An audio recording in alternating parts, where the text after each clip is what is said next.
On va commencer avec Marianne Odette Chapdelaine qui va donc nous présenter les fruits de sa petite recherche qu'elle a faite, grande recherche, il faut dire quand même, hein, dont vous pouvez d'ailleurs vous procurer des exemplaires et vous en avez, je vois ici sur la table devant vous.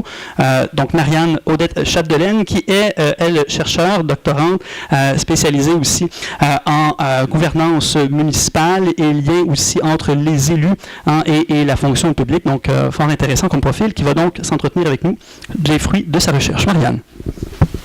Merci Jean-Sébastien, merci tout le monde. Ça me fait vraiment plaisir d'être ici aujourd'hui pour vous présenter les résultats de cette étude que j'ai menée au cours des derniers mois et qui est en fait un résumé, si on veut, des principales recherches menées sur la question de la démocratie municipale et plus particulièrement de la démocratie représentative. Donc, l'étude que vous avez entre les mains se base sur les plus récents écrits scientifiques et la consultation de quelques experts, dont certains se retrouvent dans la salle aujourd'hui.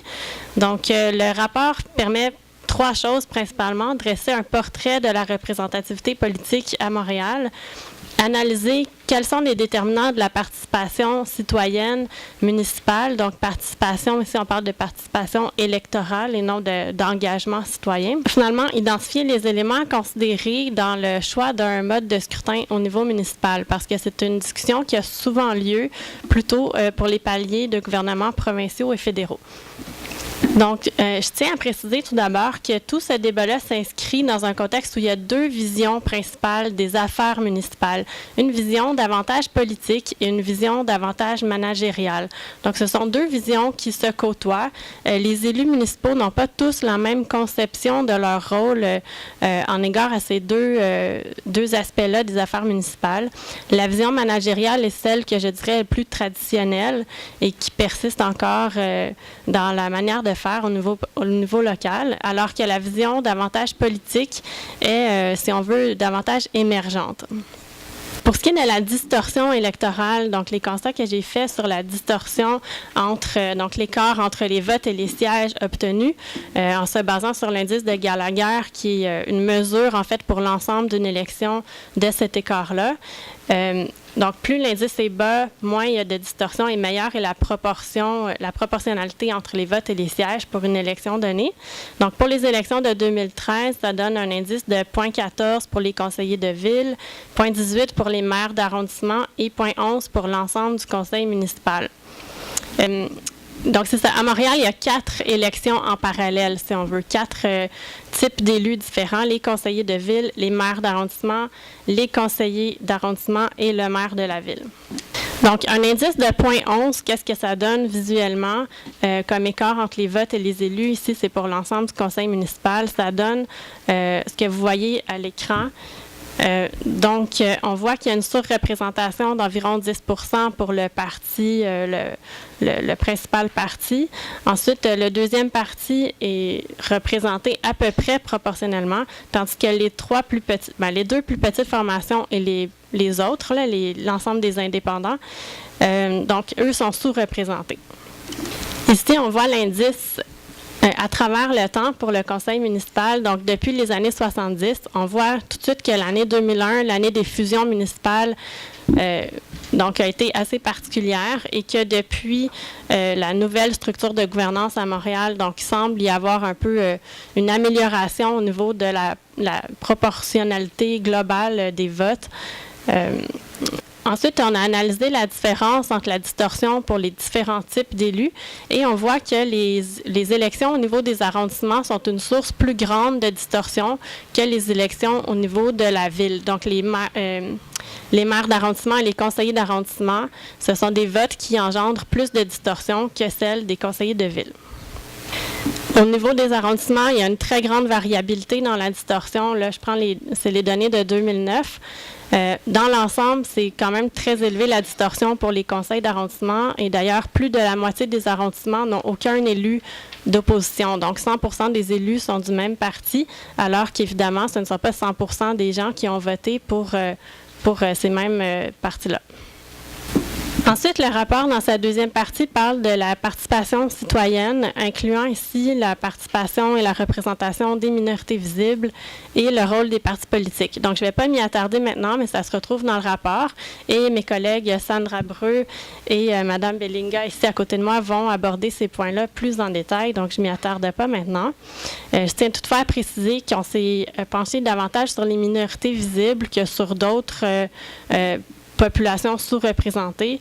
C'était le mandat qui avait été donné et je voulais donc préciser que quand on regarde les minorités ethnoculturelles dans leur ensemble, elles sont assez bien représentées. En fait, elles sont mieux représentées que les femmes, alors que les minorités visibles, de manière plus spécifique, là, il y a quand même une sous-représentation assez notoire. Pour ce qui est des modes de scrutin, alors les modes de scrutin, évidemment, c'est le mécanisme par lequel on prend les votes exprimés par la population puis on le traduit en siège dans une assemblée. Et le mode de scrutin, donc, permet un arbitrage entre différents objectifs démocratiques. Et ici, comme le disait notre collègue tout à l'heure, il y a plusieurs objectifs démocratiques qui peuvent être souhaitables et il n'y a pas un seul mode de scrutin qui permet de tous les atteindre. Il n'y a pas de modèle idéal. Donc, c'est en quelque sorte au choix de la population de décider quels sont les objectifs prioritaires et parmi ces objectifs-là, lesquels devraient être atteints par le mode de scrutin? Parce qu'évidemment, il y a plusieurs moyens d'atteindre des objectifs démocratiques. On peut parler aussi de participation citoyenne, de financement des partis. Donc, il y a plusieurs mesures possibles. Le mode de scrutin en est une.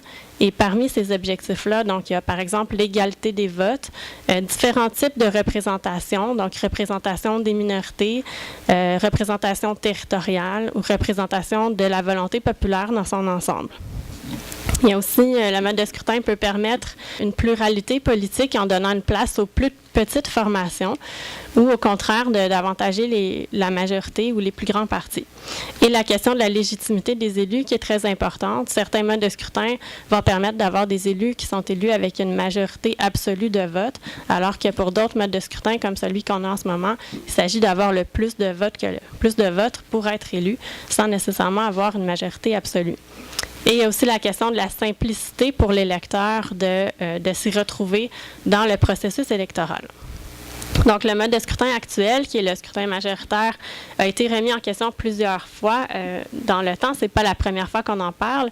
Et pour aborder ça plus en détail, donc c'est M. Paul Clich ici qui va nous en parler avec sa longue expérience des modes de scrutin et des différentes initiatives qu'il y a eu dans le passé pour l'améliorer. Donc, on a regardé aussi dans le rapport un peu qu'est-ce qui se fait ailleurs dans le monde, au niveau municipal toujours. Donc, il y a différents modèles qui existent au Canada, aux États-Unis, en Europe aussi. Donc, ces différents modes de scrutin-là, je ne vais pas les expliquer maintenant, mais ça se trouve dans le rapport et il y a nos collègues de l'Ontario qui vont nous en parler un peu plus pour ce qui est fait là-bas. Donc, différentes formules sont possibles. Donc, pour les quatre types d'élections qu'on a à Montréal, le rapport recommande d'envisager certains modes de scrutin que vous avez ici. Et en fait, à la page 36 du rapport, vous retrouvez un peu les caractéristiques distinctives de ces différents modes de scrutin-là, donc leurs avantages et leurs inconvénients, ou en fait, certains avantages peuvent être des inconvénients pour d'autres. Donc, c'est pour ça qu'on n'utilise pas les termes avantages et inconvénients, mais plutôt leurs caractéristiques intrinsèques. Donc, en conclusion, je tiens à dire que les décisions qui se prennent par les instances qui gouvernent la ville ont, selon moi, des répercussions qui vont bien au-delà des discussions techniques sur la bonne gestion des services municipaux. Donc, évidemment, oui, il y a des questions techniques à la ville, mais il n'y a pas seulement ça. Il y a aussi des enjeux qui sont au-delà, disons, de l'aspect technique des choses et qui mériteraient des débats au niveau davantage idéologique. Ensuite, toute discussion sur le mode de scrutin à Montréal spécifiquement doit tenir compte du contexte spécifique à Montréal. Et le contexte montréalais est québécois, mais bon, Montréal, c'est quand même la plus grande ville au Québec. Donc, ça ne peut pas se comparer aux autres échelles de gouvernement où on a des partis politiques qui sont stables dans le temps, qui sont très définis idéologiquement. Ce n'est pas ce qu'on retrouve au niveau municipal. Par contre, on ne peut pas non plus comparer ça à d'autres villes comme on a ailleurs au Canada, des villes où il n'y a pas de partis politiques, parce qu'au Québec, on en a des partis politiques au niveau municipal. Donc, il s'agit de tenir compte de cette spécificité-là de Montréal quand on discute du changement, disons, du processus d'élection.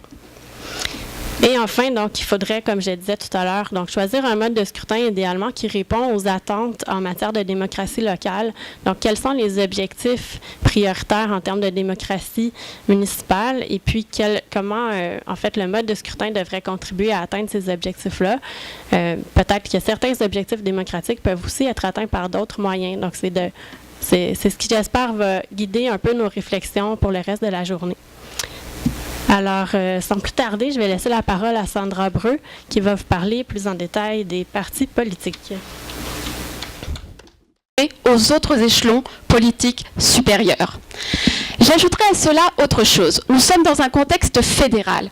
Or, les études montrent qu'en contexte fédéral, l'électeur, le citoyen,